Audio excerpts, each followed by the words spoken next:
మిత్రులందరికీ నమస్కారం. Welcome to RGTV Telugu news channel. ప్రజలారా, మనకు ఆరు పథకాలు ఇచ్చిన మన రేవంత్ రెడ్డి డిసెంబర్ 9న అమలు చేస్తా అన్నాడు. డిసెంబర్ అయిపోయిన తర్వాత 10 రోజుల తర్వాత అన్నాడు. తర్వాత జనవరి అన్నాడు, జనవరి తెల్లారి అన్నాడు, పండగ తెల్లారి అన్నాడు, ఫిబ్రవరి ఎండింగ్ అన్నాడు. మరి అవన్నీ తీరిపోయాయి అన్నట్టుగా మరి ఇంకో 2 హామీలు అయితే ఇస్తున్నాడట. మరి అది ఒకసారి చూద్దాం. చూడండి. మరో 2 గ్యారెంటీలు అమలు చేద్దాం అంటే ఉన్నదానికే దిక్కు లేదు, కానీ కొత్తగా వచ్చి మోపైనట్టు ఉంది కదా అంతా. ఇది మరో 2 గ్యారెంటీలు అమలు చేద్దాం. రూపాయలు 500కు సిలిండరు, ఇది గ్యాస్ అట. 200 యూనిట్ల ఫ్రీ కరెంటు. ఓడిన ఆయన ఈ 200 యూనిట్ల కరెంట్ అయితే అదే రేవంత్ రెడ్డి మన ఎస్సీ కాలనీలోని పూర్తి స్థాయిలో వారికి బడుగు బలహీన వర్గాలైన కుటుంబాలకు పూర్తి స్థాయిలో కరెంటు దించాడు మన రేవంత్ రెడ్డి దగ్గరుండి. మరి ఇప్పుడేమో 200 యూనిట్ల ఫ్రీ కరెంట్ అని చెప్తున్నాడు.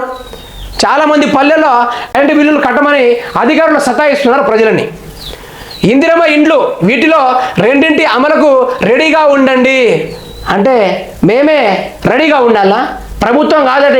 ఇక్కడ ప్రభుత్వం ఇవ్వడం లేదట, తీసుకోవడానికి మనమే రెడీగా ఉండాలట. అంటే ఈ హామీలు పథకాలు తీసుకోవడానికి మనమే రెడీగా ఉండాలి. ప్రభుత్వం ఇవ్వడానికి ఆల్రెడీ ఈ కొసగే ఉంది, మనమే రెడీగా ఉంటే తక్కువనే ఇచ్చేస్తారు ఈ ప్రభుత్వం వాళ్ళైతే. అధికారులకు సీఎం రేవంత్ రెడ్డి ఆదేశము.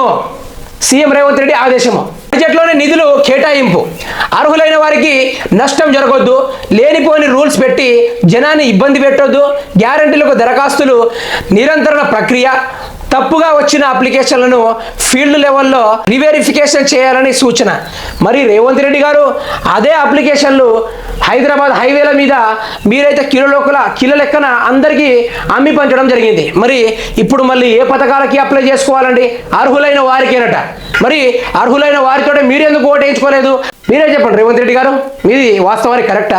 బడుగు బలహీన వర్గాలు, అందులో జాబ్ వచ్చిన జాబ్ రాని ఉన్నారు, వాళ్ళని పూర్తి స్థాయిలో ఆ కుటుంబంలో కూడా జాబ్ వచ్చిన కుటుంబాలు కూడా వేరుపడి ఉంటారు. అలాంటి వారికి మీరు సహాయం చేయాలి, అలాంటి వారిని ఆదుకోవాలి. మళ్ళీ వేరియేషన్లు పెట్టి వారిని దూరం పెట్టి అర్హులైన వారికే పథకాలు ఇవ్వండి, అర్హులైన వారికే ఇబ్బంది లేకుండా ఇవ్వండి అంటే ఏం చక్కదనం అండి రేవంత్ రెడ్డి గారు. అధికారంలో రాకముందేమో పూర్తి స్థాయిలో ఇచ్చేస్తామని చెప్పిన మీరే ఇప్పుడేమో అర్హులైన వారికి ఇవ్వమంటారు. ఎంత వస్తానే కరెక్ట్? రేవంత్ రెడ్డి గారు అధికారంలోకి వచ్చినప్పుడు రకరకాల మాటలు మారుస్తున్నారే, ఊసర వెళ్ళి కూడా పనికిరాదు అనుకుంటాం మీ మీద. మరో 2 గ్యారెంటీలు అమలుకు సన్నాహాలు చేయాలని అధికారులను సీఎం రేవంత్ రెడ్డి ఆదేశించారు. రూపాయలు 500కు గ్యాస్ సిలిండరు, 200 యూనిట్ల ఉచిత విద్యుత్తు, ఇందిరమ్మ ఇండ్లలో 2ని తక్షణమే అమలు చేసేలా ఏర్పాటు చేయాలన్నారు. ప్రజల పాలన దరఖాస్తులు 6 గ్యారెంటీలపై గురువారం సెక్రటేరియట్లో క్యాబినెట్ సబ్ కమిటీ మంత్రులు ఉన్నతాధికారులతో సీఎం సమీక్షించారు. రేవంత్ రెడ్డి గారు అదేవిధంగా కాంగ్రెస్ పెద్ద నాయకులారా వినండి ఒకసారి. మీరు క్యాబినెట్ మీటింగ్లో పెద్ద మీటింగ్లో పెట్టుకొని మరి ఇంకో 2 పథకాలు ఇస్తామంటే ఏమండి? కొంచెమన్నా ఇది ఉందా? పని చేస్తుందా మీకు? 6 గ్యారెంటీలు ఇంకెప్పుడు అమలు చేస్తారు? సంక్షేమ పథకాలు ఇంకెప్పుడు చేస్తారు? రైతు బంధు పూర్తి స్థాయిలు ఇంకెప్పుడు ఇస్తారు? రుణమాఫీ ఎప్పుడు చేస్తారు? ఇంకా జాబ్ నోటిఫికేషన్లు ఇంకెప్పుడు ఇస్తారు? మీరు మాట్లాడకుండా ఇంకో 2 గ్యారెంటీ అమలు చేస్తా అంటున్నారు. ఏమైనా ఉందా? ఉన్నదానికే దిక్కు లేదా, 6 గ్యారెంటీలకి దిక్కు లేదా అంటే ఇంకో 2 గ్యారెంటీలని మూవ్ చేద్దామని చూస్తున్నారు. ఇది ప్రజలని టాపిక్ డైవర్ట్ చేయడానికి, అంతే, ఏం లేదు. ఇక్కడ ఎంపీ ఎలక్షన్లు గెలవడానికే ఇదంతా సోది. 2 గ్యారెంటీ అమలు చేద్దామని, 6 గ్యారెంటీలు పీకుదామని, ఇవన్నీ సోదండి. ప్రజలను మీరు అర్థం చేసుకోవాలి. ఎన్ని నాటకాలు ఆడుతున్నారు మీరే చూడండి. నోటికి అదుపే లేదు వీళ్ళకైతే. కాంగ్రెస్ పార్టీ వాళ్ళకి నోటికి అదుపే లేదు. ఏది పడితే అది వాగుడే, ఇష్టం వచ్చిన హామీలు ఇచ్చుడే, దాన్ని నెరవేర్చకుండా ఎన్నికల దాకా మళ్ళీ దానిపైన బ్లాక్ మెయిలింగ్ చేయడము.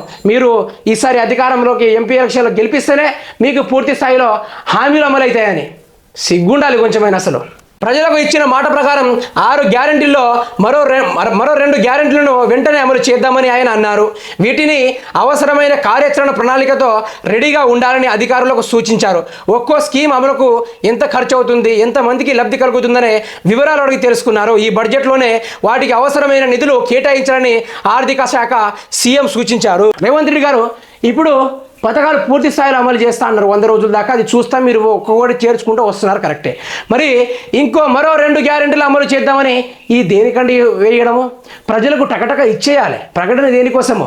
ఇప్పుడు ఎలక్షన్ దగ్గర వస్తున్నాయని నానా రంకెలేస్తున్నారు. అయింది నాకు అర్థం కావట్లేదు. ప్రజలారా ఒకసారి దీనిపైన మీరు దృష్టి సారించాల్సిందిగా కోరుతున్నాను.